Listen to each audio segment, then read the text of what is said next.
ce soir. Et bien avant de pouvoir commencer, je nous invite à prendre nos Bibles, nos blocs-notes, de quoi noter pour que ce moment ne soit pas juste où nous écoutons sans pour autant prendre les nécessaires que le Seigneur a en réserve pour nous. Et nous voulons tous ensemble élever nos voix pour recommander la rencontre de ce soir à notre Seigneur, afin que le Saint-Esprit lui-même inspire toutes choses et qu'au sortir de ce programme, le voile puisse tomber et que chacun de nous reçoive véritablement sa délivrance, sa libération de la prison, du manque de pardon. Père de grâce, c'est dans le nom de Jésus que nous venons encore dans ta présence. Nous te disons merci parce que tu as renouvelé le souffle de vie en chacun de nous. Et en ce premier mercredi du mois d'octobre, Seigneur, nous sommes tellement reconnaissants de nous retrouver encore ce soir ici. Nous voulons que tu puisses nous diriger, nous guider, Seigneur, dans la méditation de ce soir, parce que toi seul as la capacité de nous révéler, de nous rappeler tout ce que Jésus nous a enseigné.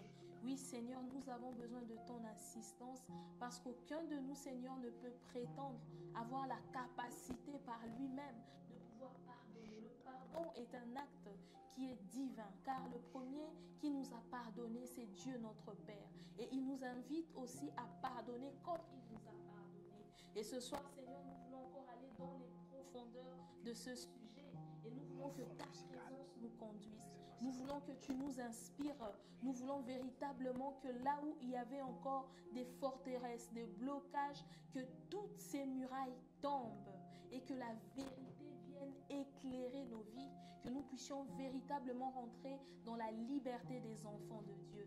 Merci Seigneur pour la présence de mon frère et de ma sœur ce soir. Nous nous attendons à toi et nous sommes déjà reconnaissants parce que nous croyons véritablement que nous sortirons de ce programme délivré. C'est dans le glorieux et précieux nom de notre Seigneur Jésus le Christ que nous avons ainsi prié et rendu grâce. Amen. Amen.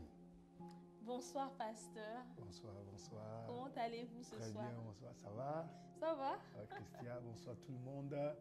Bonsoir vous qui êtes connectés. Et je n'ai pas mon téléphone, pour une fois, je pense que je n'ai pas mon téléphone. Et voilà, on rend grâce à Dieu.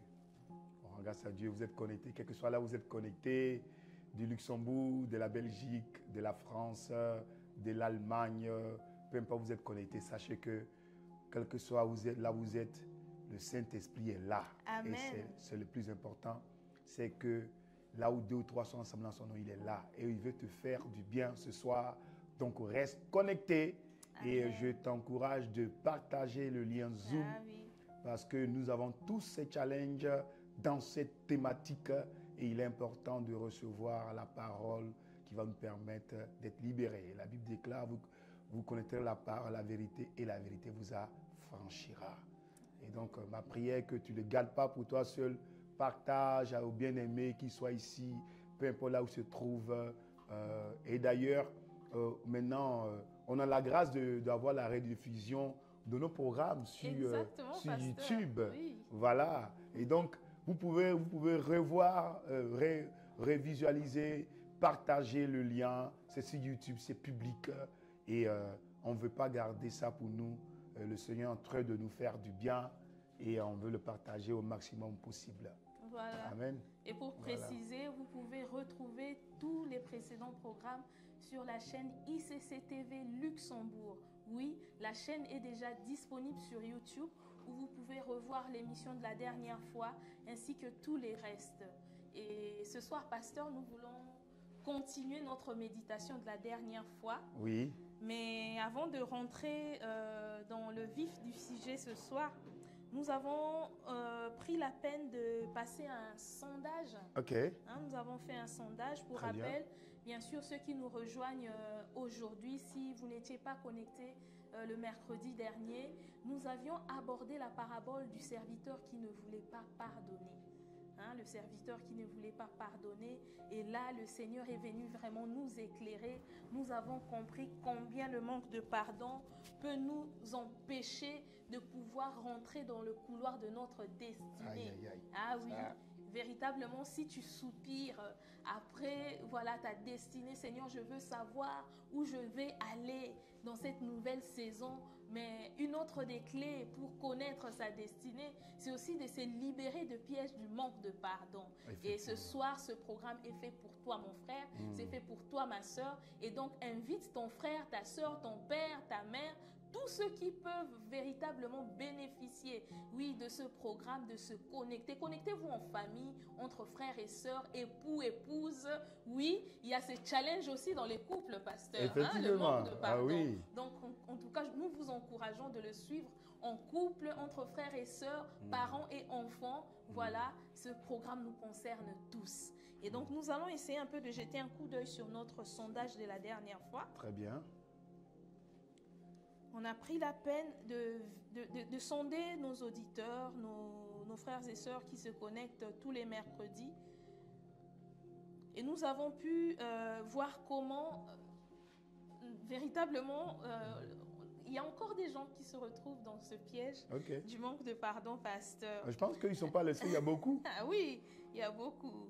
Et donc, tout la le monde question est concerné, qui était posée, oui, tout le Oui. monde est concerné dans une mesure ou dans une autre. Oui, oui. Parce que souvent, on pense qu'on a pardonné, mais le véritable moyen de savoir qu'on a vraiment pardonné la personne, c'est de se retrouver encore en face de la personne et de voir un peu sa propre attitude, comment on répond, hein, Effectivement. dans notre interaction avec la personne. Effectivement. C'est ça qui va déterminer la mesure du pardon que nous avons accordé à l'autre. Et donc, la question qui avait été posée à nos bien-aimés était de savoir, êtes-vous certain d'avoir pardonné tous ceux que vous devriez pardonner, hein, pardonner à tous ceux que vous devriez pardonner. Et c'est quoi les résultats? Ah oui, le résultat, lorsque nous regardons, on a au moins 60% qui disent oui, je suis certain. Gloire à Dieu, parce que Ah, gloire à Dieu pour les 60%. En tout cas, les 60% des bien-aimés qui disent qu'ils sont sûrs d'avoir pardonné tous ceux contre qui ils avaient encore une dent, hein, si on peut le dire ainsi. Et donc, environ 40% de nos auditeurs, téléspectateurs qui disent qu'ils ne savent pas s'ils ont vraiment pardonné ou pas, c'est ça? Disons, qu'ils savent qu'ils ont encore des personnes qu'ils doivent pardonner. Donc, il y a encore 40%. Voilà, 40%, c'est quand même énorme, pasteur. Oui. Ah ouais. 40%. Et on a voulu aussi savoir dans quel domaine les gens retiennent souvent les autres dans les prisons. Alors, la question qui a été posée était de savoir, avez-vous généralement du mal à pardonner ?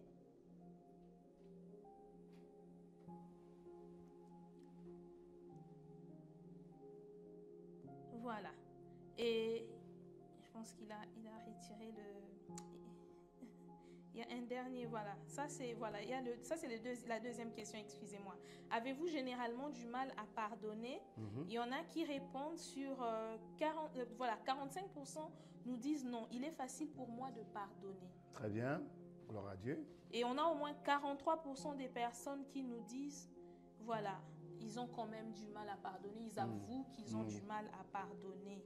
Et d'autres pourcentages, je ne pardonne généralement pas. Donc les 45%, c'est ça? 43% qui disent qu'ils arrivent à... Il est facile pour eux de pardonner. Et 45 autres? Voilà, 45, il est facile. 43, ils ont du mal à pardonner. Et on a quand même un faible pourcentage aussi, voilà, peut-être moins d'1% qui disent « je ne pardonne généralement pas ». Aïe. Voilà, généralement, ils ne pardonnent pas. Et sur la question dont je voulais venir, où on voulait un peu avoir la température, quels sont les domaines où les bien-aimés ont du mal à pardonner, on a constaté quand même, pasteur, que dans 46% des cas, il s'agissait des trahisons sentimentales. 46% des cas. Et une vingtaine, 20% des cas, des réponses que nous avons reçues, il s'agit des insultes. Ils ont été offensés par rapport aux insultes. Alors là, voilà. Ils ne veulent pas pardonner. Ils n'arrivent pas. Pas à pardonner. Et les restes, c'est confondu. Hein. Il y a beaucoup d'autres réponses qui sont sorties là-dedans. Mais les principaux... Trahison. Voilà, trahison, Insulte. insulte. Voilà. Ok, très bien. On va aborder ça. On va aborder ça, pasteur. Ok. Je pense que ça vaut quand même la peine de pouvoir, voilà, comment on dit encore, comme celui qui laboure le champ, d'aller encore déblayer Oui, oui. pour que l'on puisse comprendre véritablement voilà, le bienfait du pardon dans notre vie en tant que nouvelle création. Voilà. Et donc notre texte de base reste toujours dans Matthieu 18. Très bien. Nous sommes dans Matthieu 18. À partir du verset 21 ou même du verset 15, comme on avait voulu commencer la dernière fois pour poser le cadre. Très bien. Du verset 15 jusqu'au verset 35. Et dernièrement, on a pris vraiment le temps, pasteur. Vous nous avez expliqué sur base des Strong ce qu'est les pardons. On a vu comment le pardon, le fait de pardonner était considéré comme... considérer que la faute n'avait jamais été commise. Mais pourquoi on a toujours du mal à pardonner, pasteur? Ça, on va... Encore aujourd'hui, je pense qu'on a été challengé dans le domaine du pardon, pasteur. Ah oui. En lisant les textes, voilà. Et on verra. On va lire le texte pour faire un peu la mise à jour, afin qu'ensemble, nous puissions continuer de décortiquer. Je ne sais pas si c'est nécessaire de commencer à partir du verset 15 ou d'entamer directement, étant donné qu'on a déjà la base. La base, exactement. Je ne prends à partir du verset 21 jusqu'au verset 35. Voilà. Donc, il est écrit, « Alors Pierre s'approcha de Jésus et lui dit, « Seigneur, combien de fois pardonnerai-je à mon frère lorsqu'il péchera contre moi? Est-ce que ce sera jusqu'à 7 fois? » Jésus lui dit, « Je ne te dis pas jusqu'à 7 fois, mais jusqu'à 70 fois 7 fois. C'est pourquoi le royaume des cieux ressemble à un roi qui voulut régler ses comptes avec ses serviteurs. Quand il se mit à l'œuvre, on lui en amena un qui devait 10 000 sacs d'argent. Comme il n'avait pas de quoi payer, son maître ordonna de le vendre, lui, sa femme, ses enfants et tout ce qu'il avait, afin d'être remboursé de cette dette. Le serviteur se jeta par terre et se prosterna devant lui en disant, « Seigneur, prends patience envers moi et je te paierai tout. » Rempli de compassion, le maître de ce serviteur le laissa partir et lui remit la dette. Une fois sorti, ce serviteur rencontra un de ses compagnons qui lui devait 100 pièces d'argent. Il l'attrapa à la gorge et se mit à l'étrangler en disant, « Paye ce que tu me dois. » Son compagnon tomba à ses pieds en le suppliant, « Prends patience envers moi, je te paierai. » Mais l'autre ne voulut pas et alla le faire jeter en prison jusqu'à ce qu'il ait payé ce qu'il devait. À la vue de ce qui était arrivé, ses compagnons furent profondément attristés et ils allèrent raconter à leur maître tout ce qui s'était passé. Alors le maître fit appeler ce serviteur et lui dit, « Méchant serviteur, je t'avais remis en entier ta dette parce que tu m'en avais supplié. Ne devais-tu pas toi aussi avoir pitié de ton compagnon, comme j'ai eu pitié de toi? » Et son maître irrité le livra au bourreau jusqu'à ce qu'il ait payé tout ce qu'il devait. C'est ainsi que mon Père céleste vous traitera si chacun de vous ne pardonne pas à son frère de tout son cœur. Amen. Amen. Amen, amen.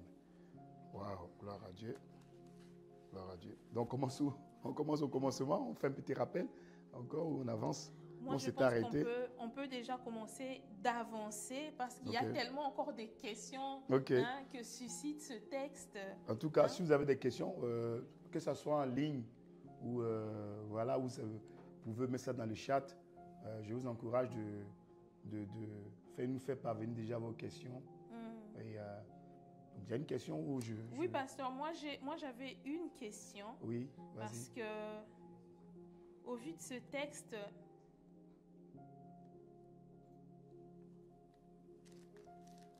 Nous sommes dans le verset... c'était le verset... Le serviteur se jeta par terre et se prosterna devant lui en disant, « Seigneur, prends patience envers moi et je te paierai tout. » Ça, c'est le serviteur qui devait 10 000 sacs d'argent à son maître. Et le maître, rempli de compassion, les laissa partir et lui remit la dette. Je pense qu'on avait peut-être déjà abordé ça la dernière fois. La question était de comprendre, mais le besoin du serviteur n'était pas...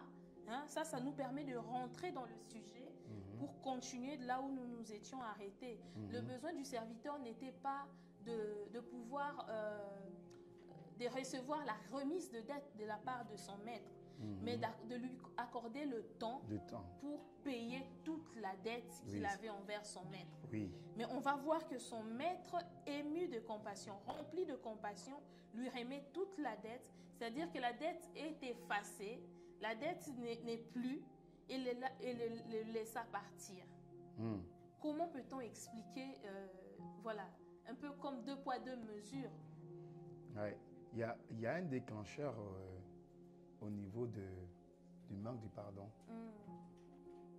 qui sont, on va prendre ces déclencheurs-là, mais ces déclencheurs-là sont liés à quelque chose qu'on va aborder tout à l'heure.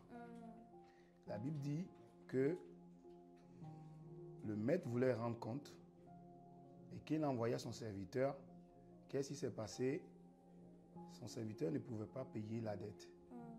Et donc, il a décidé de le vendre, lui, sa femme, ses enfants, tout ce qu'il avait pour pouvoir purger la dette, c'est-à-dire oublier la dette. Mais le challenge qui s'est passé, c'est que c'est l'attitude du serviteur. On n'a pas abordé ça la fois dernière. La Bible dit que le serviteur s'est jeté par terre, il s'est prosterné. Il s'est prosterné, ou encore il s'est humilié, ou encore il s'est rabaissé. Vous voyez, non? Et donc, c'est quand il s'est rabaissé, il nous dit, verset 26, il dit, le serviteur se jetant à terre, se prosterna devant lui. Et il dit, Seigneur, aie patience envers moi et je te payerai tout. Verset 27 nous dit, ému de compassion. Qu'est-ce qui a fait que le maître a été ému de compassion après avoir déjà donné une sentence? Parce qu'il a donné une décision. La sentence était radicale. Vendez-lui ses enfants, sa femme, tout ce qu'il a pour que j'oublie cette affaire. Au moins pour que, entre guillemets, pour que mon cœur soit apaisé. Qu'il retire au moins quelque chose. Voilà. Que mon cœur soit apaisé. Et donc, qu'est-ce qui s'est passé? Il y a eu un déclencheur. Le déclencheur, c'est que le serviteur s'est prosterné, il s'est jeté à terre, il s'est prosterné. Se prosterner, c'est une attitude d'humilité. D'humilité. Vous voyez, non? C'est l'humilité. L'humilité est l'élément précurseur ou l'avant-goût qui permet d'avoir une attitude de pardon, qui déclenche le pardon. Vous voyez? Il s'est humilié, il s'est rabaissé. Donc, quelqu'un qui pardonne, c'est quelqu'un qui est humble de cœur. Donc, le vrai pardon va venir, va être poussé, va être amené à être manifesté par ou avec une attitude d'humilité. Et donc, si je prends l'opposé, Ce qui fait que les gens n'arrivent pas à pardonner, c'est le manque d'humilité. C'est le manque d'humilité, on va dire, on va déguiser ça encore, ça va devenir l'orgueil. Parce que quand quelqu'un t'a offensé, vous me suivez bien, quand quelqu'un t'a offensé, l'instinct qui sort, l'envie qui dégage, c'est de lui faire une rétribution, c'est-à-dire un jugement, c'est-à-dire lui payer, lui rembourser, lui rendre la monnaie de sa pièce. Donc il y a une vengeance. Ouais. Vous voyez, non? Donc il y a une vengeance qui vient, qui essaie de sortir de là, pour essayer de dire, comme tu m'as blessé, moi je te blesse. Comme tu as fait ça, et la vengeance, c'est pour donner, on se venge parce que quoi, c'est pour acquérir une certaine satisfaction. Pour pouvoir créer un autre équilibre. C'est-à-dire, ce que j'ai perdu, j'ai gagné. Soi-disant. Vous voyez, non? Et donc, l'un des indices pour pouvoir un cœur qui pardonne est un cœur qui est humble. Donc, si tu as un challenge à ne pas pardonner, regarde un peu ton degré d'humilité.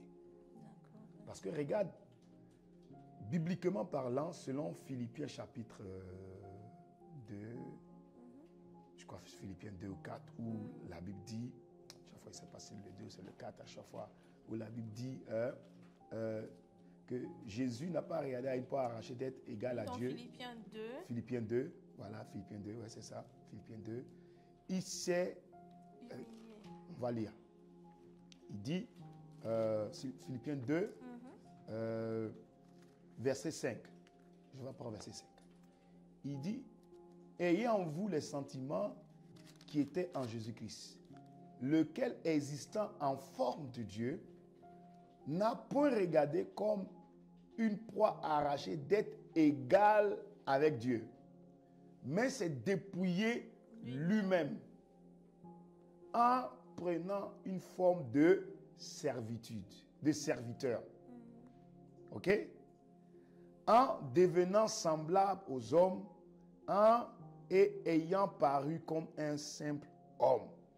Il s'est humilié lui-même, se rendant obéissant jusqu'à la mort, et même jusqu'à la mort de la croix. C'est pourquoi Dieu l'a souverainement élevé et lui a donné le nom qui est au-dessus de tout nom, afin qu'au nom de Jésus, tous genoux fléchissent dans les cieux, sur la terre, et toute langue confesse que Jésus-Christ est Seigneur, à la gloire de Dieu le Père. Il y a une révélation ici. C'est que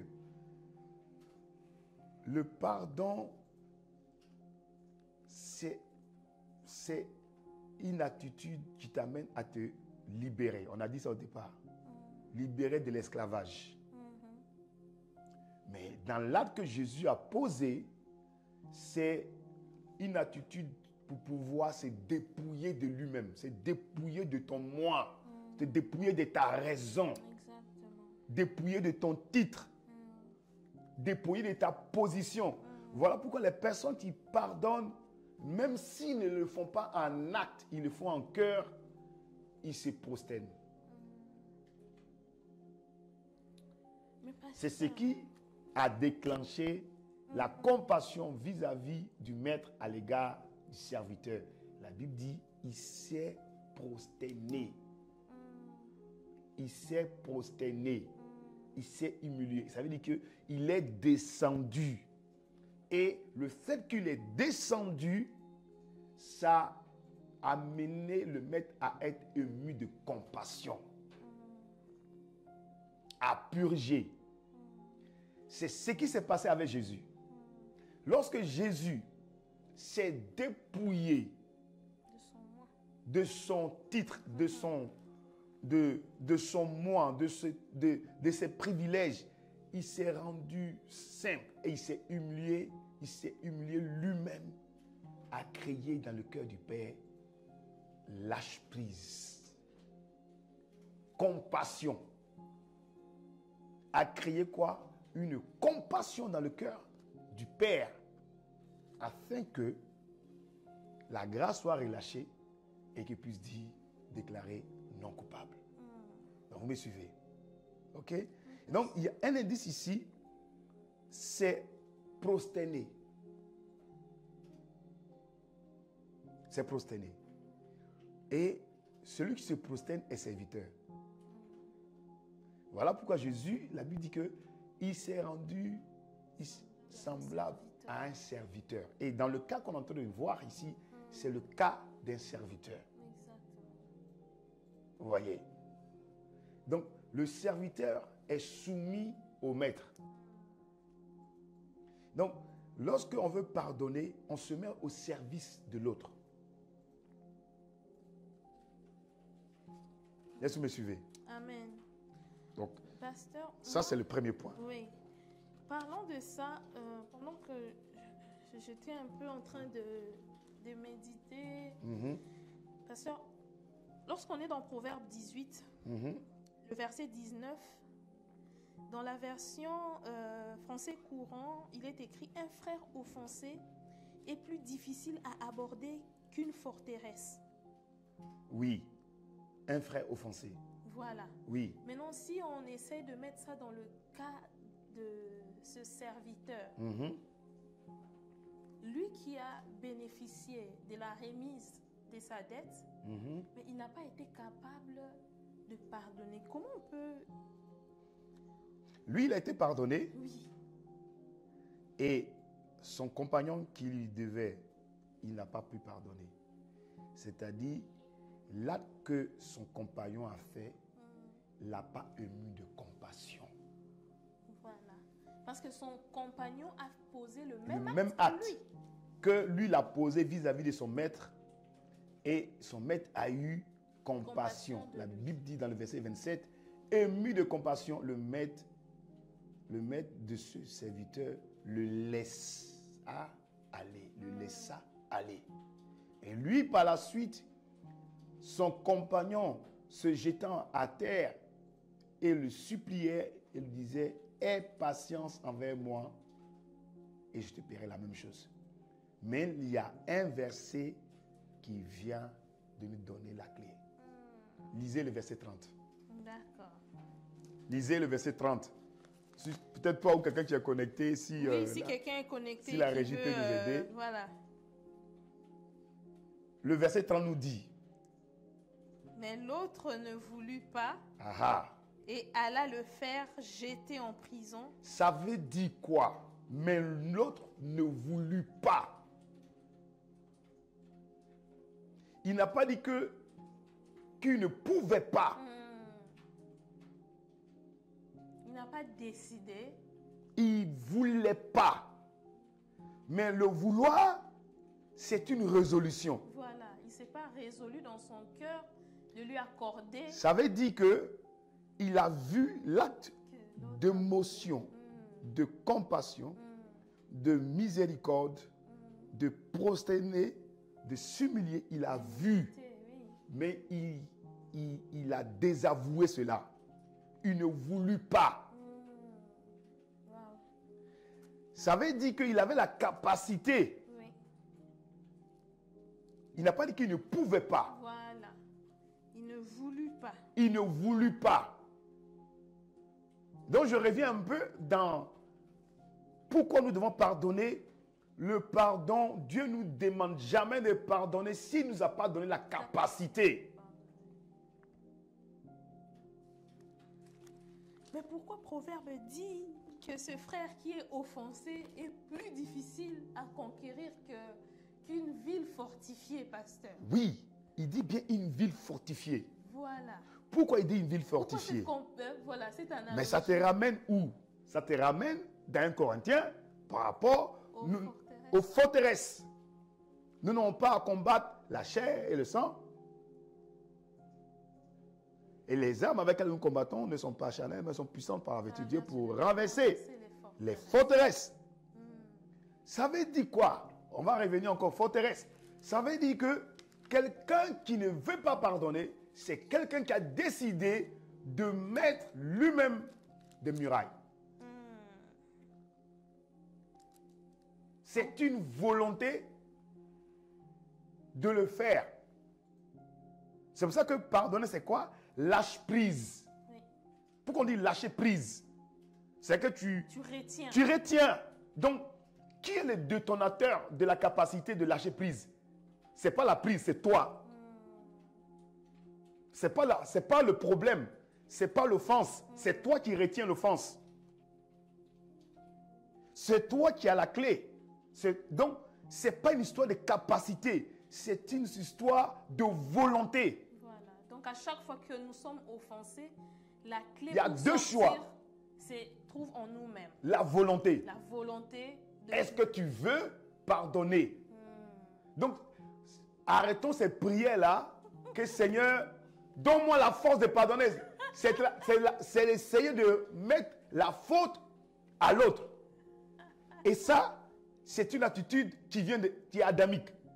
Regardez, lorsque Adam a péché, qui était un acte de trahison, parce que si on part dans le fait de pécher, c'est un acte de trahison.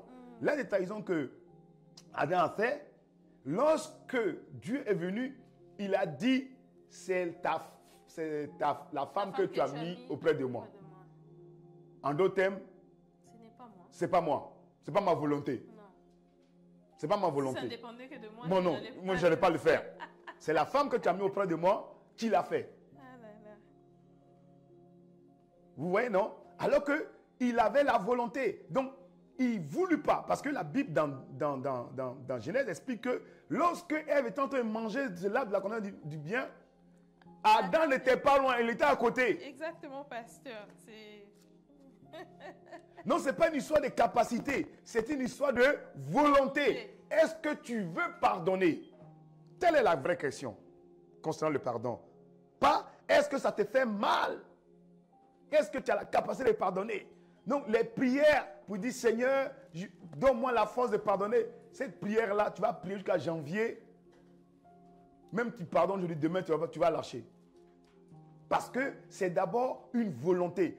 Comment? Si on repart dans Philippiens chapitre 2, en ce qui concerne Jésus, c'est lui-même, la Bible dit, il n'a pas regardé comme poids arraché d'être égal à Dieu. Il a décidé volontairement de descendre, de s'humilier. Le Père, lui, l'a pas dit, quand tu vas aller, tu dois te rabaisser. Le Père n'a pas donné la condition. Et il a compris. Il a compris lui-même et il a fait de manière libre, sans être forcé par Dieu le Père. Lui-même, la Bible dit lui-même. C'est-à-dire, c'est même pas poussé par l'Esprit. Ça veut dire que Dieu le Père, Dieu le Fils n'ont pas interagi dans cette décision. Dieu le Père, Dieu le Saint-Esprit n'ont pas interagi dans cette décision. C'est Dieu le Fils, Jésus lui-même, qui s'est dépouillé de lui-même.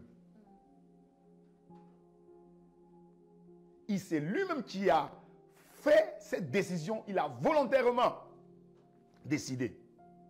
Voilà pourquoi la Bible explique que dans l'Apocalypse, que Jean se criait lorsqu'il lui a montré la scène, qui était capable de vous le livre de vie et d'en rompre les seaux. La Bible dit, personne fut capable de vous le livre de vie et d'en rompre les seaux. Personne. Personne. Ça veut dire que, ça ne veut pas dire que personne n'avait la capacité, mais personne n'avait la volonté de payer le prix. Je pense qu'à ce niveau déjà, on peut dire que notre étude se termine là. Parce qu'on comprend que la clé, c'est la volonté de pardonner. C'est là. La Bible explique la Bible. Il ne voulut pas. Il ne voulut pas. Il ne voulut pas. Et il ne voulut pas, pas parce que la dette était énorme. Non.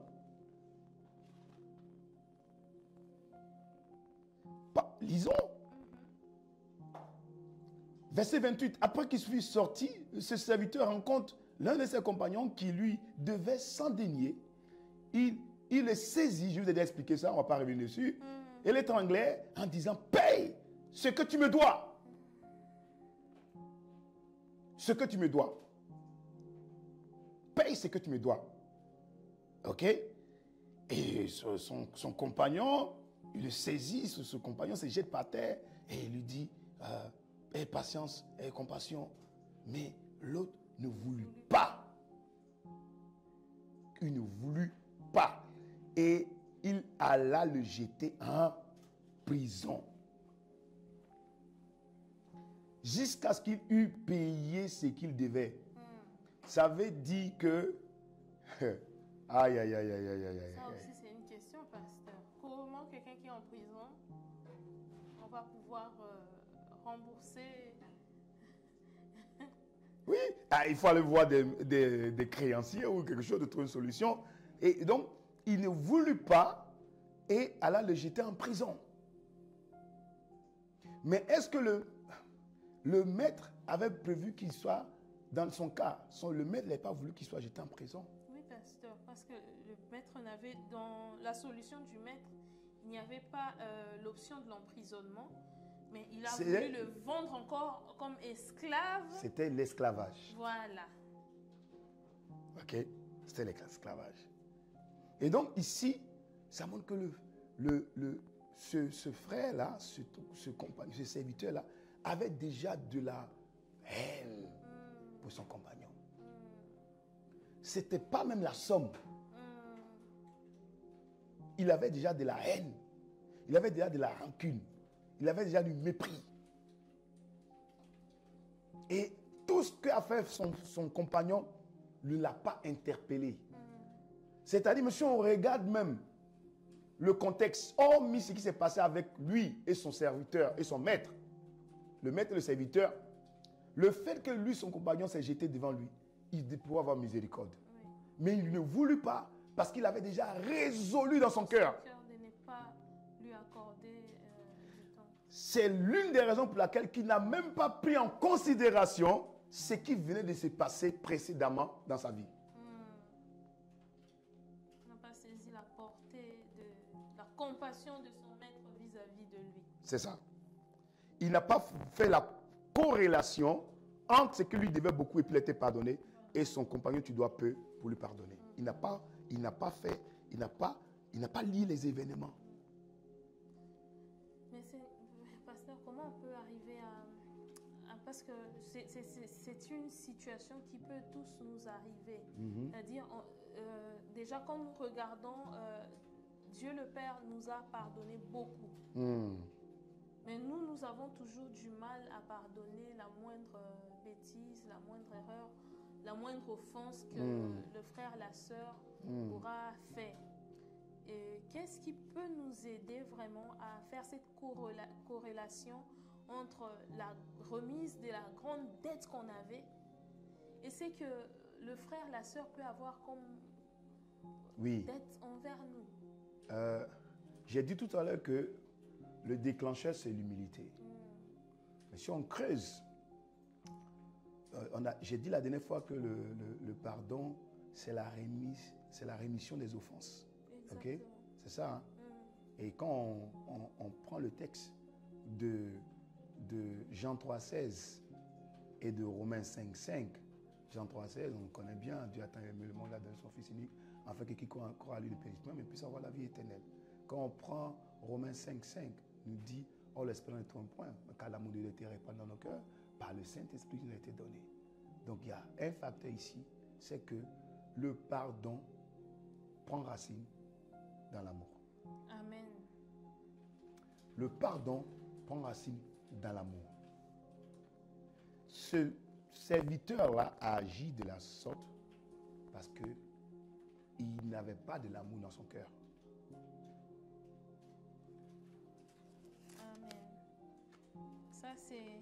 Il n'avait pas de l'amour dans son cœur.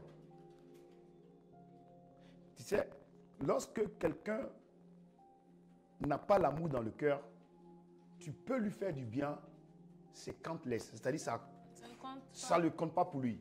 Ça compte pour du beurre. Tu peux lui construire une maison, lui acheter, tu peux même te rouler par terre. Tu peux lui faire quelque chose même de extraordinaire. Ça ne lui dira rien. Et vous savez qui n'a pas l'amour? C'est le diable. Amen. C'est le diable. C'est le diable. Donc aujourd'hui, je pense que nous sommes en train vraiment de suivre. S'il y a des éléments importants qu'on peut déjà retenir, donc ce n'est pas la capacité de pardonner qui nous manque, c'est la volonté de pardonner. C'est la volonté de pardonner. Donc, celui-là, nous voyons cette clé dans le verset 30 du chapitre 18. Il ne voulut pas. Parce qu'il avait résolu dans son cœur. Il avait déjà résolu dans son cœur de ne pas remettre la dette, de ne pas accorder du temps à son compagnon. C'est parce qu'il n'avait pas d'amour. Voilà là où on voulait. C'est la racine. Exactement. Il n'avait pas d'amour. Quand on n'a pas l'amour, qu'est-ce qui se passe? C'est ce qui fait que voilà, les gens deviennent des terroristes, des gens, des meurtriers qui tuent des innocents parce qu'ils n'ont plus l'amour. Et c'est l'une des caractéristiques qui fait que le diable, il ne change pas. Il est mauvais de mauvais. Il n'a pas pitié. Il n'y a pas de miséricorde pour lui. Non. Il ne se dit pas un jour, ah, j'ai fait trop de mal à cette personne, on va relâcher un peu. Toute opportunité que tu lui donnes, il va frapper. Exactement. Parce qu'il n'a pas d'amour. Et pourquoi il n'a pas l'amour? Parce que Dieu s'est retiré de lui. Parce que Dieu est amour. Amen. Amen. Parce que Dieu est amour. Et donc peut-être qu'on va prendre quelques questions qui sont sur Internet. En tout cas, jusque-là, je ne vois pas de questions des internautes. Gloire je à pense Dieu. qu'ils sont captivés par Oui. parce que vous dites, pasteur. Donc, nous retenons que c'est le manque d'amour qui fait que nous manquions la volonté de pardonner. Très bien. Je nous encourage de lire l'un des ouvrages de l'un de nos pères de la foi, du pasteur Jacques Balanda, qui est un très bon ouvrage dans ce domaine-là. Oui. Dans ce domaine-là. Et je t'entrefeuilletais un peu ce qu'il disait. Il s'agit de déjouer les pièges du manque de pardon. Déjouer les pièges du manque de pardon. Le pasteur Jacques Balanda. Voilà. Et donc, c'est un très bon support pour cette méditation. Pour ça. D'ailleurs, c'est un manuel de cure d'âme dans ce domaine-là. Voilà. Amen. De cure d'âme dans ce domaine. Et il y a juste un verset biblique ici qui m'a frappé et qui dit, 1 Jean 4, verset 20, qui dit, si quelqu'un dit j'aime Dieu et qui haït son frère, c'est un menteur. Car celui qui n'aime pas son frère qu'il voit, comment peut-il aimer Dieu qu'il ne voit pas? Amen. Vous voyez? Amen. Voilà. Et donc vraiment, c'est l'amour. C'est l'amour. Quelqu'un qui a des difficultés pour pardonner, c'est l'amour. Parce que Dieu a tant aimé qu'il a pardonné. Oh, le mot latin pardonner, je vais donner la traduction grecque. Latin pardonner, c'est perdonare. Mais dans donare, c'est donner, c'est un don. Donc, pas de don. Et le père ou pas, c'est entier. C'est un don entier. Amen. C'est donner entièrement. C'est ça, pardon. Voilà pourquoi Dieu a aimé et il a donné une part de lui. Il a donné le mécanisme pour être totalement, entièrement libéré, affranchi. Donc, c'était le pardon. Est-ce que vous me suivez? Oui, pasteur. Et nous avons là une question aussi dans le chat. Ok, très bien, on va prendre. Je pense peut-être que vous avez déjà donné des éléments de réponse tout à l'heure, mais on va quand même lire la question. C'est notre bien-aimé Nasser depuis l'Allemagne qui pose la question. Comment savoir qu'on marche dans l'amour? Est-ce qu'on peut porter l'amour si on n'est pas encore né de nouveau et qu'on n'a pas le Saint-Esprit? Comment savoir qu'on marche Bon, il y a dans deux l'amour? questions là. Voilà. Parce que là, la question, elle est formulée, mais c'est deux paramètres différents. Parce que comme on sait qu'on marche dans l'amour, et puis la partie des non-chrétiens. Donc, on ne peut pas mélanger les deux ensemble. OK? Soit je réponds, soit pour les non-chrétiens, ou je réponds pour les chrétiens. Ouais. Moi, je pense qu'on commence d'abord par ceux qui sont dans la foi. Voilà. OK. Et donc, comment on sait qu'on marche par l'amour? C'est simple, hein? La parole est dite dans Galates chapitre 5, verset 22. Hein? Or, le fruit de l'amour, c'est quoi? C'est la patience, c'est la bénignité, c'est l'amabilité, la douceur, la tempérance, la persévérance. Vous voyez, non? Donc, comment tu sais que tu marches dans l'amour? Comment tu sais? C'est par le fruit. Parce que l'amour, c'est un fruit. On le sait déjà, on le répète, mais l'amour, c'est un fruit avec plusieurs tranches. OK? Et donc, marcher dans l'amour, c'est marcher de manière pratique avec le fruit du Saint-Esprit. Parce que c'est le Saint-Esprit qui nous aide à marcher dans l'amour. Par nous-mêmes, on ne peut pas marcher dans l'amour. Par nous-mêmes, on ne peut pas. Et comment le Seigneur nous permet de marcher dans l'amour? C'est ce que a répondu Romains 5,5. Or, l'espérance ne trompe point, car l'amour de Dieu a été répandu dans nos cœurs par le Saint-Esprit qui nous a été donné. Donc, celui qui nous permet de marcher par l'amour, c'est le Saint-Esprit. Donc, si on peut dire ça autrement, pasteur, on comprend que nous ne marchons pas dans l'amour lorsque nous sommes conduits par nous-mêmes, en fait. Parce que le Saint-Esprit, il manifeste en nous les fruits de l'amour. Et donc, c'est lui qui constate qu'en lui, il n'y a pas encore les fruits de l'esprit, c'est-à-dire qu'il est conduit encore par le vieil homme. Oui. Mais Galate le dit, hein. Si on part là-bas, allons en Galate, hein. Galate 5, hein. Il le dit clairement. Il dit clairement, Galate l'exprime clairement. Donc bien aimé, marcher par l'amour, c'est pas un slogan, quoi. Hein? Il dit dans le Galates 5, je prends le verset 16. Il dit, si donc, je vous dis donc, marchez selon l'esprit et vous n'accomplirez pas les désirs de la chair. Car la chair a des désirs contraires à ceux de l'esprit. Et l'esprit en a de contraires à ceux de la chair. Ils sont opposés entre eux, afin que vous ne fassiez point ce que vous voudriez.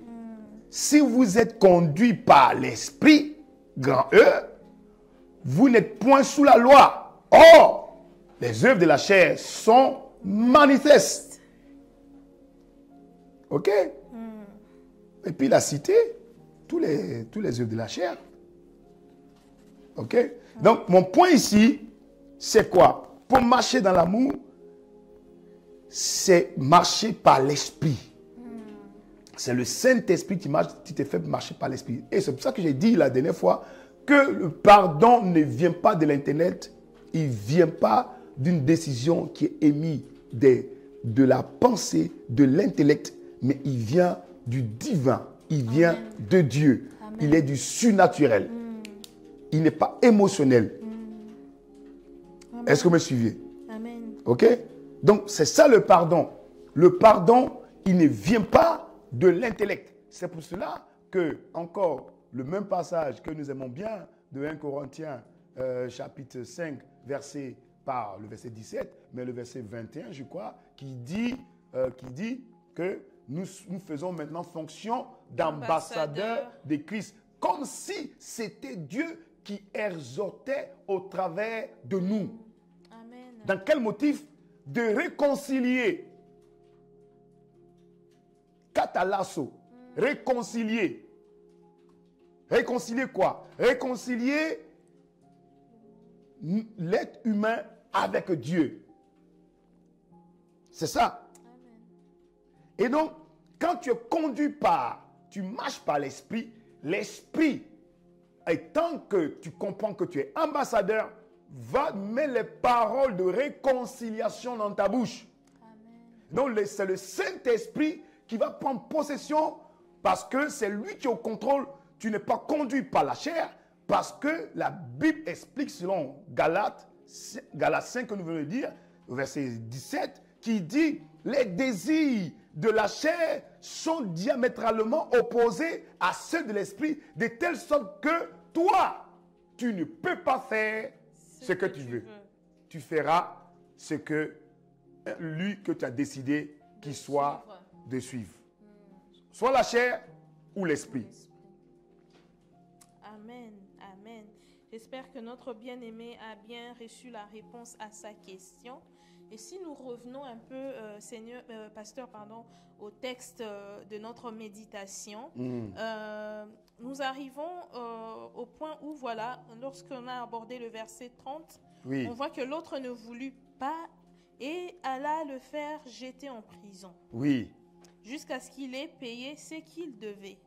Verset Mais c'est le verset suivant qui m'intéresse, pasteur. Oui. À la vue de ce qui était arrivé, ses compagnons furent profondément attristés. Et ils allèrent raconter à leur maître tout ce qui s'était passé. C'est-à-dire que cette scène, on va toucher il y avait des témoins. Un autre volet. Voilà. Ok, très bien. Il y avait des témoins, il y avait des témoins qui avaient assisté à ce scénario où celui qu'on a vu tout à l'heure qu'il a été pardonné. Waouh, tout le monde aurait voulu être à sa place. Une si grande dette, on lui a remis cela. Et tout de suite après, alors qu'il se rend chez lui, voilà, tout heureux, il rencontre ce bien-aimé qui lui devait aussi quelque chose. Mais on voit que son attitude a changé du tout au tout.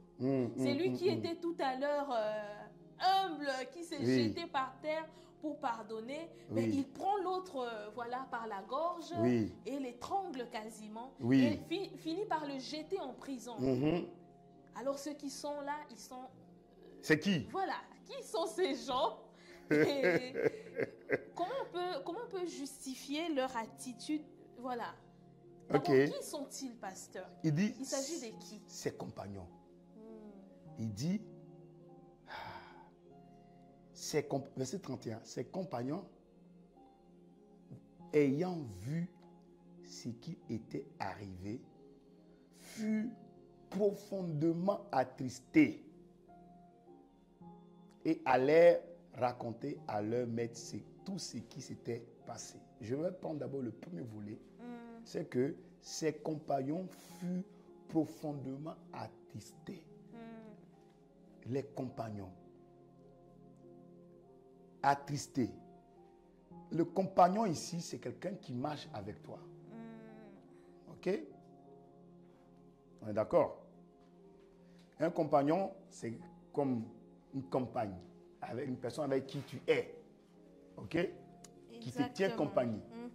Ok? Ça ne vous parle pas quelque chose? Le compagnon ici est en train de faire référence à quoi? Il dit que le compagnon ou les compagnons furent profondément attristés. J'avais parlé de ça dans l'un des enseignements sur Éphésiens chapitre... Éphésiens 4. Éphésiens 4. Ouais. Hein? Éphésiens 4. Et qui dit... Seigneur, où est le passage? Oui, un instant, pasteur.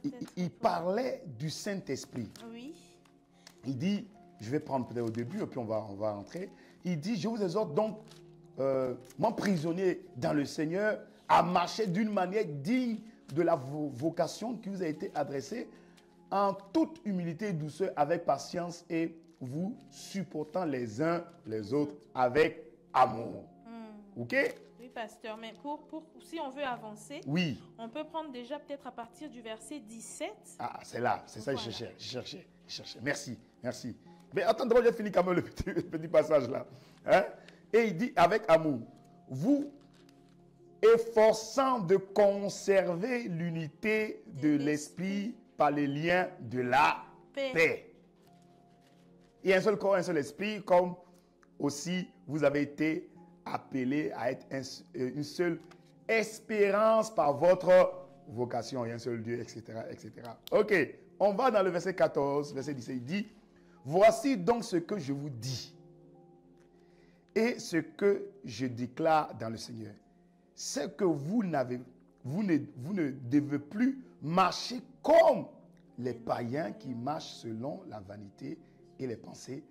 Ils sont intelligents, fruit de leur intelligence, ils sont étrangers à la vie de Dieu et à cause de l'ignorance qu'ils ont en eux et à cause de l'endurcissement de leur cœur, ayant perdu tout sentiment, ils s'est livré à la dissolution pour toute espèce d'impurité, etc.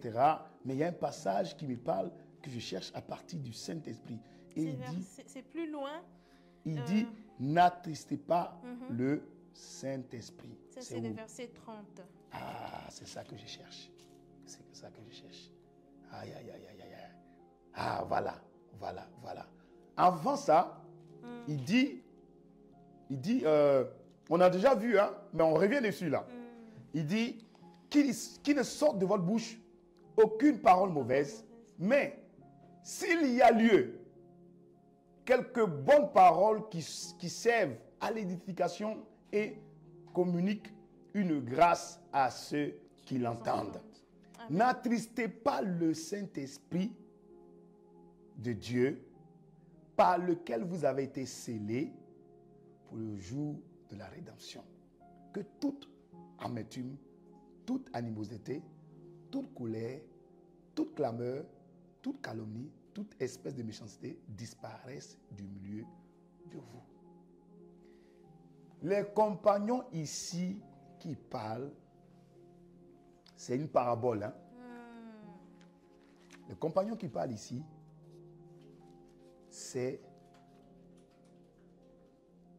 quelqu'un qui est avec toi, il y a un facteur révélateur par rapport à ses compagnons, dit que, ayant vu que ce dernier n'avait pas pardonné celui qui devait peu, ont été attristés. Pour être attristés, ça veut dire qu'ils étaient là où ils sont au courant de la scène précédente. Exactement. Où les compagnons a été acquitté, voilà, a été pardonné. La grâce. Vous voyez. Ça veut dire que s'ils ont été attristés, ça veut dire qu'ils sont au courant de l'action précédente.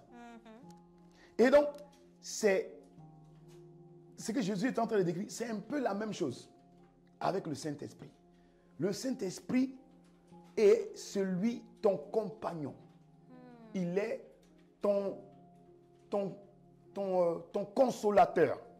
Il est ton équipier. Il est ton conducteur. Il est ton guide. Et il marche avec toi. Ces compagnons-là étaient là lorsque le maître était en train de donner la sentence et l'attitude de serviteur. Et ils ont vu la scène et ils ont suivi le compagnon. C'est-à-dire qu'ils sont avec lui. Mais ils étaient attristés de voir que ce dernier, les compagnons n'ont pas pu refaire la même chose que le maître avait fait. Et la Bible dit, ces compagnons sont allés leur rapporter.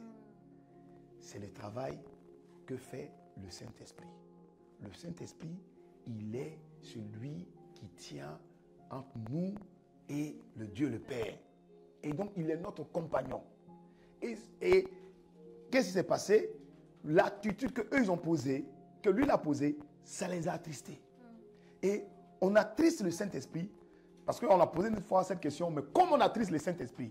On attriste le Saint-Esprit lorsque il est celui qui plaide pour toi au Père, pour que tu sois acquitté. Car la Bible explique, selon Romains, que nous ne savons pas combien de prier dans nos prières, mais l'Esprit lui-même soupire par des soupirs inexprimables.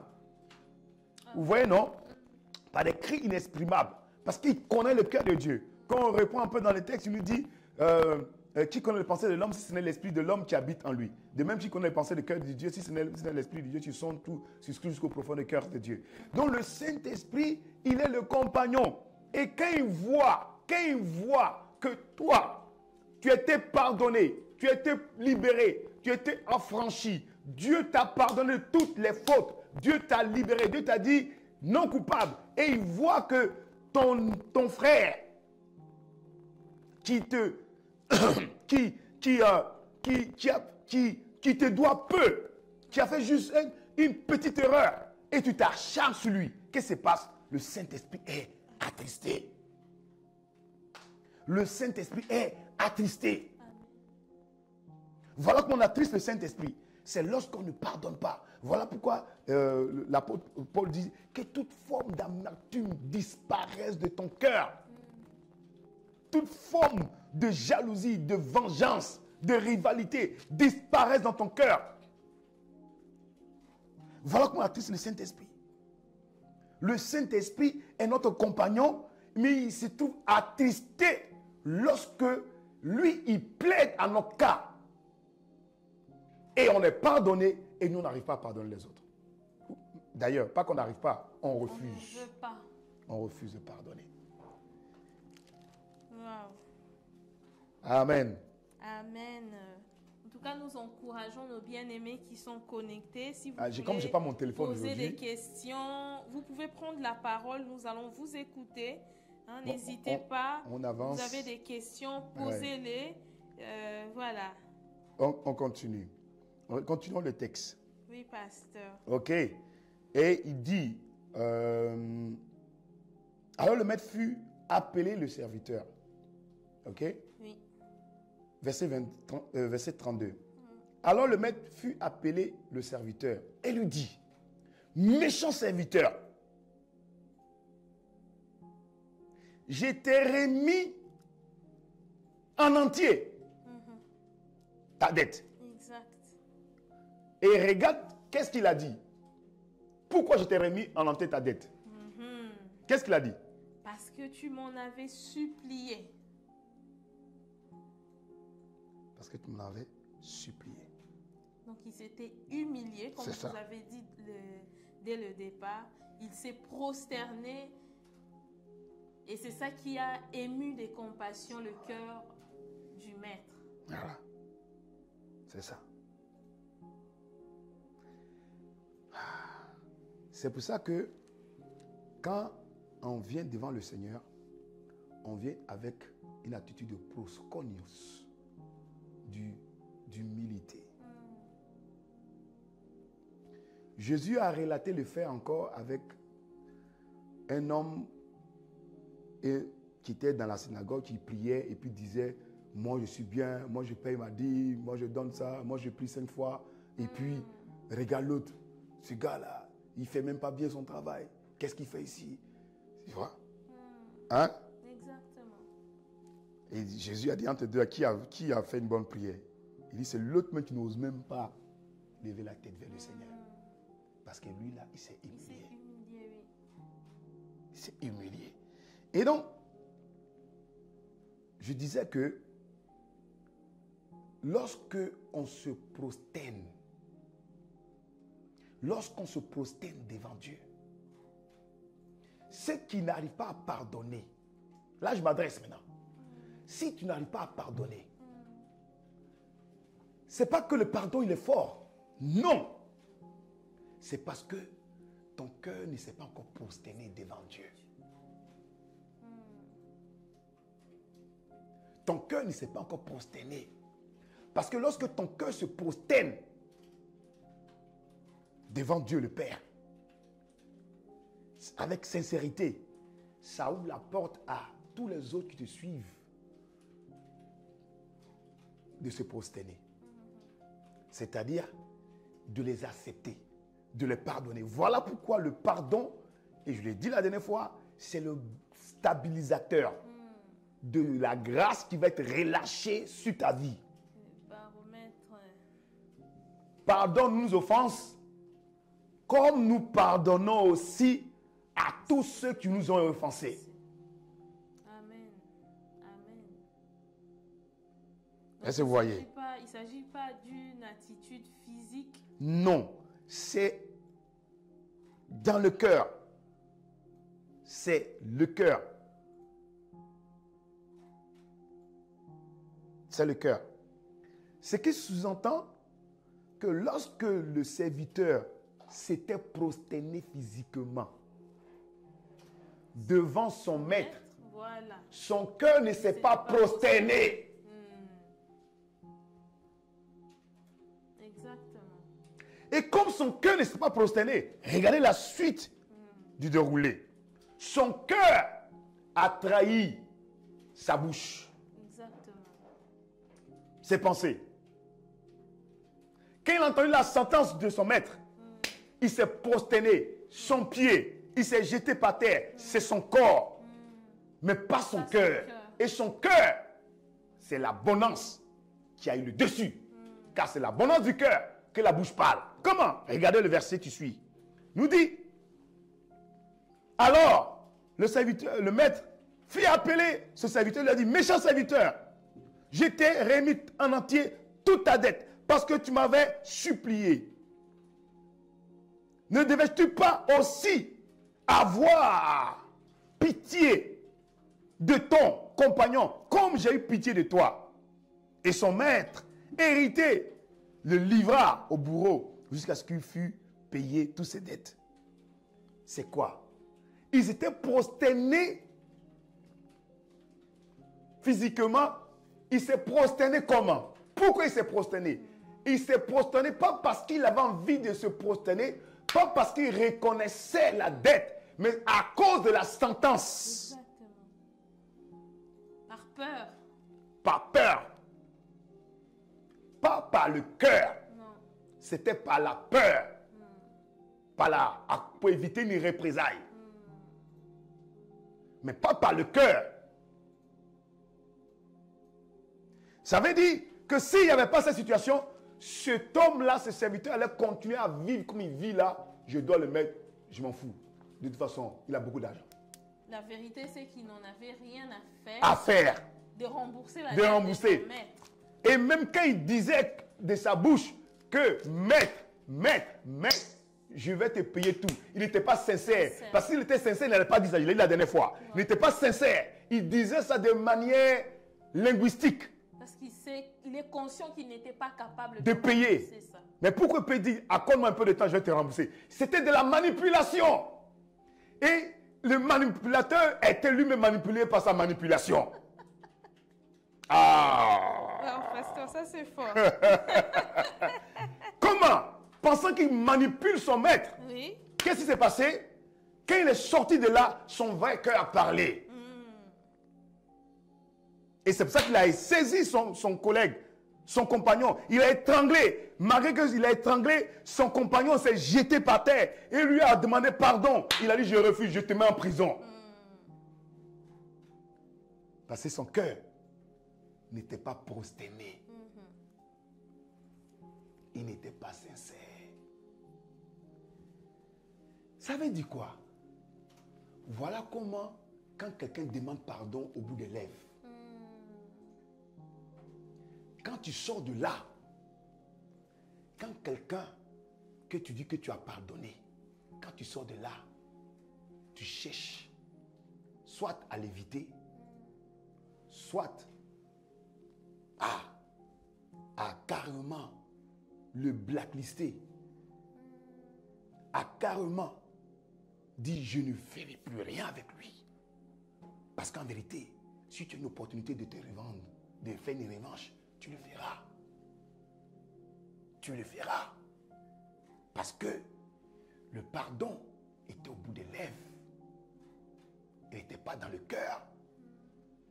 Et comme si le cœur va toujours avoir le dessus, à la fin, son cœur l'a exposé.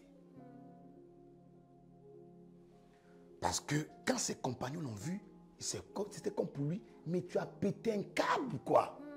Mais comment peux-tu ne pas pardonner ton compagnon qui te doit si peu, alors que toi, on vient de te libérer d'une dette que même après 1000 ans, tu n'aurais pas pu payer. 10 ans de salaire. 10 000 années de salaire, pardon, pas 10 ans, 10 000 années de salaire, et quelqu'un te doit un wegiz, c'est-à-dire un salaire de 2 semaines, plutôt plus un mois. Son cœur, c'est le cœur, son cœur l'a trahi. Son cœur l'a exposé. Son cœur l'a exposé. Et son cœur l'a ramené à être là où il devait être véritablement. Oui. Où? En prison. En prison. Parce que la vérité, comme vous l'avez dit dernièrement, pasteur, au sujet du manque de pardon, ce n'est pas à l'autre qu'on fait du mal, mais c'est à soi-même. C'est à soi-même. C'est lui qu'on est en train d'étrangler, en vérité, c'est soi-même. Soi-même. Parce que les ressentis de cet étranglement, c'est nous-mêmes qui ressentons cela. C'est nous récent. C'est nous récent. Et donc, son maître l'avait libéré. Ça, je peux imaginer que sa femme dit, ah, gloire à Jésus. Merci pour ton chef, pour ton maître qui nous a libérés, qui nous a pardonnés. Mais en quittant la nouvelle, imaginez-vous qu'il avait un téléphone portable et puis il sort de cette réunion avec son chef. Et son chef lui dit, je te pardonne toute la dette. En prenant son téléphone, il dit, chérie, tu sais quoi? Mon maître, le maître vient de nous pardonner, de nous acquitter toute la grosse dette là qu'on avait là. Entre là, et puis au moment qu'il arrive à la maison, la situation a changé. Il peut dire, mais on ne t'avait pas pardonné? Non, finalement, quoi? Il n'avait pas pardonné. Donc, le maître avait une bonne attitude. Le maître avait un bon cœur. Mais lui, son cœur n'était pas disposé. Son cœur n'était pas prêt à changer. Est-ce que vous voyez? Et c'est ce qui se passe. Dieu nous a fait le travail. Dieu nous a donné la plateforme d'être libérés. Dieu nous a donné la plateforme d'être guéris. Dieu nous a donné la plateforme d'être sauvés. Mais il dit, à ceux qui l'ont reçu, qui ont cru en lui, il les a donné le pouvoir de devenir enfants de Dieu. Amen. Le pouvoir de devenir dépend à ta capacité de croire et de le recevoir. Amen. Il n'a pas reçu l'acquittement de son maître. C'est pour ça qu'il n'a pas pu acquitter l'autre. Pasteur, on a quelques questions de On y va. nos bien-aimés en ligne. Je pense que nous recevons vraiment ce que le Seigneur est en train de nous donner ce soir par la bouche de son serviteur. On pensait qu'on avait suffisamment creusé déjà la dernière fois, mais là encore, on découvre des profondeurs qu'on n'avait pas reçues lors de la dernière session. Et donc, nous avons la question de Kenny. Oui. Kenny dit, pasteur, est-ce que dans certains cas, on ne confondrait pas le désir d'être justifié au manque de pardon? Peut-on dire que le pardon nous dispense du désir d'être justifié? Alors, il motive sa question, il dit, je pense à la veuve dans la parabole du juge inique et des âmes des justes qui demandaient justice devant l'autel dans le livre d'Apocalypse. Mais je n'ai pas compris vraiment la question. Il dit, répète un peu. Est-ce que dans certains cas, on ne confondrait pas le désir d'être justifié au manque de pardon? De justifier au manque de pardon. Que l'on obtienne justice par rapport à une situation. C'est pas pareil. C'est pas pareil. Il ne peut pas avoir la confusion. Parce que être justifié, c'est pas demander justice par rapport à une injustice ne veut pas dire que tu n'as pas pardonné ou un manque de pardon. Le manque de pardon, c'est pas lié au fait. Parce que tu demandes le cas de la femme unique, du juge unique et de la veuve. C'était quoi? Elle voulait qu'il y ait une justice parce que son mari est décédé.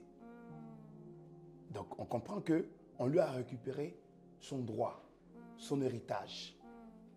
C'est qu'elle devait recevoir. Ce qui était à elle. Ce n'est pas le manque de pardon. Donc il demandait plaider justice afin que le juge puisse trancher pour qu'on puisse lui donner soit sa maison, soit ses biens. Peut-être qu'on peut imaginer que, comme son mari est décédé, ils ont fait un saisie bancaire. Ils ont bloqué tout le compte. Et donc, elle demandait justice, parce que la Bible dit, elle demandait justice par rapport à sa partie adverse. C'est ça qu'elle a demandé. Donc, elle n'a pas cherché vengeance. C'est pas vengeance. C'est là qui justifierait en quelque sorte un manque de pardon. Oui, mais non, c'est pas ça. Ce n'est pas ça. Non, non, non. Parce que d'ailleurs, la Bible déclare que l'Éternel dit, à moi la vengeance, à moi la rétribution. Tu vois, elle n'a pas demandé la vengeance.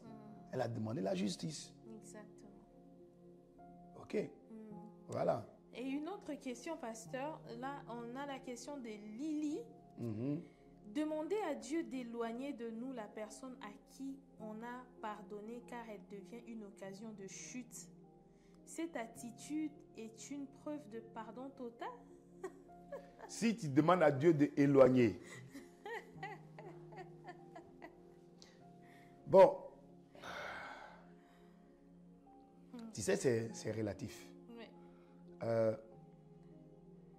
Tu demandes à Dieu d'éloigner.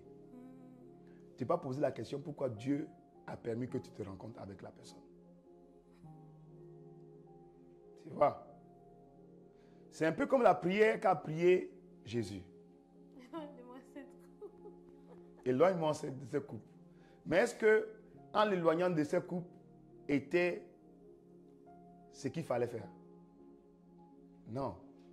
C'était de le fortifier. Pour qu'il puisse... Le besoin dans cette situation, c'est d'être fortifié. D'être fortifié. Et non qu'on éloigne l'occasion. Parce qu'il faut comprendre, la Bible dit quoi? La Bible dit que les pas du juste sont conduits par Dieu. Ok? Je le dis encore, Dieu dit dans sa parole qu'il n'y a aucune tentation qui s'est venue à toi, qui s'est pas venue à toi, que Dieu n'ait calculé, regardé, observé, jugé que tu peux la surmonter. Et je dis, et je le répète, je dis que tout ce qui vient dans ta vie, qui est comme un vent contraire, est un vent. Si tu le gères, c'est un vent d'élévation. Parce que l'opposition te permet l'ascension. Ok? Ok? Et donc, j'ai dit qu'on parlait des 4 dimensions de l'amour, que l'amour en largeur, c'est l'amour du prochain. Ok? L'amour en longueur, c'est ce qui te permet de continuer à aimer. Dans la durée. Dans la durée. Mais l'amour en largeur travaille avec l'amour en hauteur. Comment? Parce que lorsque tu prends le vent contraire, ça te permet de monter.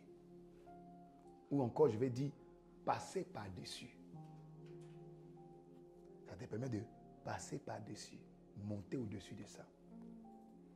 Et donc, j'ai envie de dire, c'est dépendant de ta situation, Dieu va permettre. Ce n'est pas parce que Dieu permet, c'est parce que Dieu veut. La vraie question qu'il faut poser, c'est Seigneur, au lieu de dire Seigneur, éloigne-moi cette personne de moi. C'est plutôt Seigneur, quelle est ta volonté par rapport à cette relation? Conduis mes pas. Conduis mes pas. Et quand Dieu conduit le pas, si ils doivent enlever, parce qu'il sait que tu es arrivé à une certaine stade de maturité, il va dire, ok, maintenant, épreuve accomplie et succès, j'enlève cette personne sur ta route. Par concours de circonstances, par l'Esprit qui est omnipotent, omniprésent, omniscient, qui t'amène à ce qu'un jour, les choses d'elles-mêmes, je dis bien, d'elles-mêmes, quittent sur ton chemin. Mais quand toi-même, tu demandes, tu décides d'enlever. C'est toi qui as décidé. Et donc, c'est toi qui décides de sauter une classe sans faire l'examen. Dans un certain contexte, Dieu va permettre, mais ça va te rattraper à la classe où tu vas arriver. Donc, Tata Lily, voilà la réponse. Donc, nous avons aussi la question de Florence. Oui. Si je comprends bien, nous devons pardonner pour préserver notre cœur et apprendre de la situation qui est devant nous. Puis, par rapport à la personne en face, c'est à Dieu de régler son cas. Oui. Ça, c'est sa compréhension de ce que vous venez de dire. Est-ce que vous êtes d'accord avec cette manière de conclure pour elle? Oui, répète encore. Elle dit, si je comprends bien, nous devons pardonner pour préserver notre cœur. Oui. Et apprendre de la solution, de la situation qui est devant nous. Puis par rapport à la personne en face, c'est à Dieu de régler son cas. C'est Dieu qui est au contrôle parce que en vérité, le chrétien, sa vie ne lui appartient plus. Sa vie appartient à Dieu. Et il n'est plus en mission pour lui-même, il est en mission pour Dieu, en tant qu'ambassadeur de Christ sur la terre pour Dieu. Et je répète ce passage qui dit, c'est lui maintenant en fonction de ambassadeur qui parle de la part de Dieu par inspiration du Saint-Esprit en tant que réconciliateur, en tant qu'échangeur, équilibriste pour remettre de l'ordre là où il y avait le désordre, pour mettre la paix là où il y avait la guerre, pour mettre la joie là où il y avait la tristesse, l'espoir là où il y avait le désespoir, la vie là où il y avait la mort. Et donc, tout ce qui vient dans ton chemin, c'est avec cette analyse-là que tu marches. Dans tout problème qui vient dans ta vie, c'est de laisser la main de Dieu te conduire. Et parfois, d'autres problèmes, il va te dire, ne combat pas ce problème. Ne le combat pas. Et ça va passer. Tout seul. Alors que tu étais prêt. Je vous ai donné une fois, c'était pas ici. Une fois, j'avais donné une anecdote. Il y avait un frère. Ça date de longtemps. Hein? Ça va plus de 12 ans là. Oui. Il y avait un frère. J'ai envoyé un mail. C'était à Bruxelles. Ah oui, j'ai envoyé un mail. Je ne sais pas si c'est dans les profondeurs que vous avez. J'ai envoyé un mail. Un mail normal, logique, simple, doux, normal. Pour demander certaines informations par rapport à ce département-là. Le frère il m'a cassé, saboté. Quoi? Moi, je ne suis pas la procédure. Il a allé dans tout. Et il a mis toute la planète en copie. Alors que moi, je lui ai envoyé le mail, je lui ai envoyé à lui seul. Et lui, il répond, il met toute la planète en copie. La nuit, je n'ai pas dormi. Mais tout ce qui est en moi, c'était, mais il se prend pour qui ce gars-là? C'était après, nous, on venait de mettre en place les familles d'impact. Et je t'ai dit ça, ils vont donner, on va trouver le nom, je ne vais pas me aller dans les détails. Mais voilà, donc, et il m'envoie un mail salé. Ce jour-là, j'ai dormi, j'ai ressassé le mail, les paroles étaient comme des hypercutes, comme ça, qui rentraient, comme que je tourne la tête. Et un moment, je me suis levé vers 3h, 4h du matin, je suis allé m'asseoir sur l'ordinateur et j'ai commencé, j'ai préparé un récit là. J'ai commencé à écrire, tac, tac, tac, tac, tac, tac, tac. Toi, tu penses que tu es qui? Toi, comme ça, pense comme ça, comme ça. 1.1, point 2, point 3, tant. J'ai commencé, j'ai écrit tout. Et puis, je vais faire send, envoyer. Et le Saint-Esprit me dit, j'entends, relis ce que tu viens d'écrire. Je relis. Et puis, moi, je vois, les mots sont quand même forts, quand même. Il dit, revois les mots. Je revois les mots. Un moment, l'Esprit m'amène, enlève telle phrase, telle phrase, telle phrase. Relis encore, enlève. Ça m'a fait, on prend presque 1 heure en train de revoir ce que je suis en train de faire. Exact. Et quand j'ai fini de relire tout, finalement, il n'y avait pas grand-chose. Et puis j'entends la voix qui me dit, est-ce que c'est nécessaire d'envoyer ce message-là? Tu es obligé de répondre à ça. Et finalement, j'ai dit, bon, vers 5h30, j'ai dit, ben, finalement, ce n'est pas nécessaire. Et donc, j'appuie delete sur le message que je vais envoyer. Je supprime le message. Dès que je supprime le message, en même temps que mon doigt est en train d'aller sur le clavier pour supprimer, en même temps, un nouveau mail est en train d'apparaître. Je n'ai pas dit une minute plus tard. En même temps que je suis en train de cliquer, je vois un mail qui est en train d'apparaître de la part du frère, qui lui n'a pas dormi la nuit, qui est en train d'écrire un mail de pardon, de repentance, de compassion. Et il a mis tout le monde en copie. Imaginez-vous. Ce n'est pas tout le combat en combat. Je voulais combattre ce combat-là. Vous voyez, non? Et cet acte-là, le travail que le Saint-Esprit a fait dans la vie du frère, comment? Parce que je n'ai pas réagi du tic au tac. Oui. Il m'envoie le mail en plein jour. Je suis rentré, je voulais répondre, j'ai dormi et je vais répondre le matin. Mais pendant tout ce temps, lui, comme il n'a pas vu que j'ai répondu, ça fait un travail dans son cœur. Dans son cœur. Et il s'est repenti, il a demandé pardon. Et quand je n'ai pas répondu, c'était un moyen. Après cet acte, le frère et moi, on est devenus amis. Gloire à Dieu. On est devenus amis. Il peut m'appeler, il m'appelait. Chaque fois, comment ça va? On est devenus amis. Amen. Vous voyez? Donc c'était quoi? La cible. Il y avait deux cibles. Il y avait moi qui étais une cible, mais il était aussi la cible. Il fallait que Dieu fasse un travail dans son cœur. Mais pour que Dieu fasse un travail dans son cœur, il fallait que les circonstances le permettent, qu'il rentre dans la chair, qu'il s'expose. Et moi, le fait de rester dans l'esprit, le permet pour un déclencheur pour qu'il soit restauré. Amen. Amen. Est-ce que vous suivez? Amen. Et donc, parfois le problème, ce n'est pas pour toi, c'est pour le frère. Tu n'as pas besoin de tout répondre. Donc, même si tu ne réponds pas, Dieu fait le travail.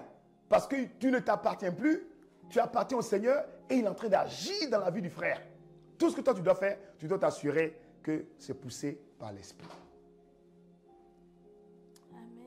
Amen. Amen. Nous arrivons à la fin de ce programme. Nous avons quasiment fini le temps qui nous était imparti. Effectivement. Mais nous rendons grâce à Dieu vraiment. Amen. Parce qu'aujourd'hui encore on a pu obtenir d'autres clés et comprendre véritablement que la question du pardon, il s'agit au fait de notre volonté, mais cette volonté trouve sa base dans l'amour. Dans l'amour. Elle trouve sa racine dans l'amour. Si l'amour de Dieu est en nous, nous serons toujours capables de pardonner. Oui. Cette volonté-là, dès l'instant où nous avons reçu Jésus comme Seigneur et Sauveur et que nous sommes devenus enfants de Dieu, le Seigneur a répandu dans nos cœurs l'amour par le Saint-Esprit. Et son amour nous rend capables de pardonner. Amen. Donc, n'allons pas chercher loin. Le Seigneur nous a déjà rendus capables de pardonner. C'est ça. Alors, puisons dans son amour cette capacité de pardonner, manifestons cette volonté. Assurément, nous allons prendre vraiment de la hauteur comme des aigles. Parce que plus nous pardonnons, plus nous allons monter et plus nous allons atteindre le but pour lequel le Seigneur nous a manifesté. Parce que toute situation, toute circonstance qui se manifeste, qui arrive en face de nous comme un vent contraire, c'est une opportunité que le Seigneur met, dans notre vie pour que nous puissions nous déployer, nous surpasser et sortir de la vaine manière de vivre dans laquelle nous étions et manifester la nouvelle version de nous-mêmes. Amen. Très bien, bon résumé. Voilà, nous rendons grâce à Dieu. Nous rendons grâce à Dieu, pasteur. Voilà. Est-ce que nous pouvons prendre quand même quelques minutes vraiment pour sceller ce moment? Amen. Nous vous laissons, pasteur, nous Seigneur. conduire dans la prière. Amen. Abba Père, nous voulons te rendre grâce, nous voulons te dire merci. Seigneur, nous voulons te dire merci pour ce moment de partage, d'échange, Seigneur, de libération, car tu as dit dans ta parole, vous connaîtrez la vérité et la vérité vous affranchira. Merci parce que ta parole éclaire et donne, Seigneur, de la lumière aux sages. Donne, Seigneur, les moyens de pouvoir faire, être ce que tu nous demandes d'être et faire ce que nous te demandons de faire. Seigneur, je prie, nous prions ce soir pour toute personne qui est encore tenue esclave, Seigneur, de cette prison invisible mais réelle. Seigneur, ce soir, il est libéré de l'esprit de manque de pardon, de l'esprit, Seigneur, de rancune, d'amertume, de haine, toute forme d'offense qui tenait encore sa vie, elle lâche prise au nom de Jésus. Seigneur, nous plaidons le sang de Jésus. C'est le sang qui efface, c'est le sang qui lave. Que le sang de Jésus lave le vase de terre qu'il est. Que le sang de Jésus lave les cœurs ce soir au nom de Jésus. À nous donner la capacité pleine de libérer tout ce que nous avons pris en otage dans nos cœurs au nom de Jésus. Amen. Que cette grâce soit libérée et relâchée sur la vie de mon frère dans le nom de Jésus. Amen. Tu as dit dans ta parole, si quelqu'un est en Christ, les choses anciennes sont passées.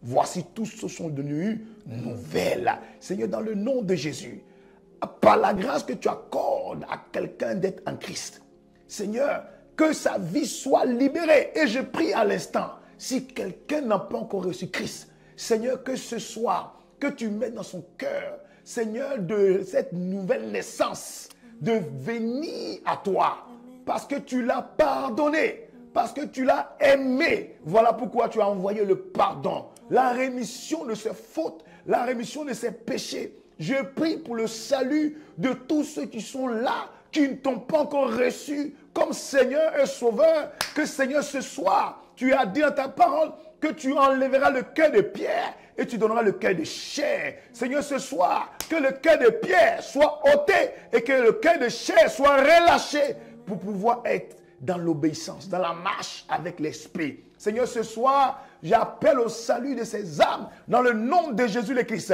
qu'ils soient sauvés, car tous ont péché et ont été dépourvus de la gloire. Seigneur, dans le nom de Jésus, mais à cause du sang de Jésus, à cause du pardon et la rémission des péchés, par le sang ce soir, mon frère est libéré. Il passe des ténèbres à la lumière. Son nom est écrit dans le livre de vie au nom de Jésus. Seigneur, je prie pour tous ceux qui sont déjà sauvés, qui sont dans le service, dans la marche avec toi, mais que le cœur n'est pas encore transformé. Seigneur, j'appelle ce soir à un relâchement de ces cœurs et tout ce qui retenait ces cœurs enchaînés dans les prisons, dans les caveaux, dans les tombes, que ces prisons soient totalement détruites, qu'elles soient totalement anéanties, que le Seigneur libère, qu'il soit totalement libéré de cette prison au nom de Jésus le Christ.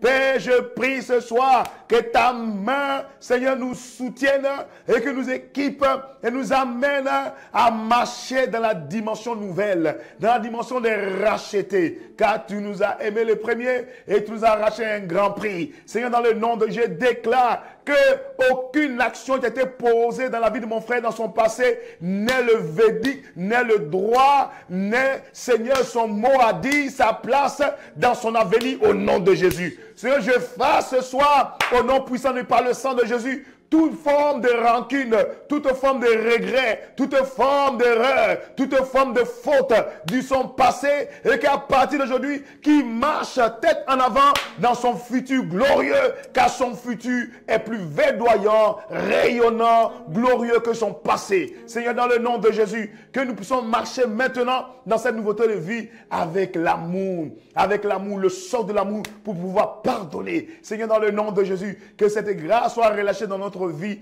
dans nos familles. Seigneur, je prie aussi pour tous les couples, là où il y a les incompréhensions, là où il y a les désordres, là où il y a la division. Je prie pour les familles divisées. J'appelle à la réunification, à la réconciliation, Seigneur, par le sang de Jésus, à cause du pardon qu'ils ont été pardonnés. J'appelle à l'unification du corps du Christ dans l'église, là où il y a encore des murmures, il y a encore des regrets, il y a encore des insultes, il y a encore des animosités, il y a encore des amertumes. J'appelle ce soir, à cause du sang de Jésus, la restauration de tous les cœurs, au nom de Jésus le Christ. Tu as dans ta parole, soyez dans la joie et que nous puissions nous approcher avec, Seigneur, dans ta présence, avec joie, avec considération. Seigneur, nous prions dans le nom de Jésus. Père, que ta grâce soit relâchée dans ton église et qu'une nouvelle version de nous-mêmes soit manifestée dans le nom de Jésus le Christ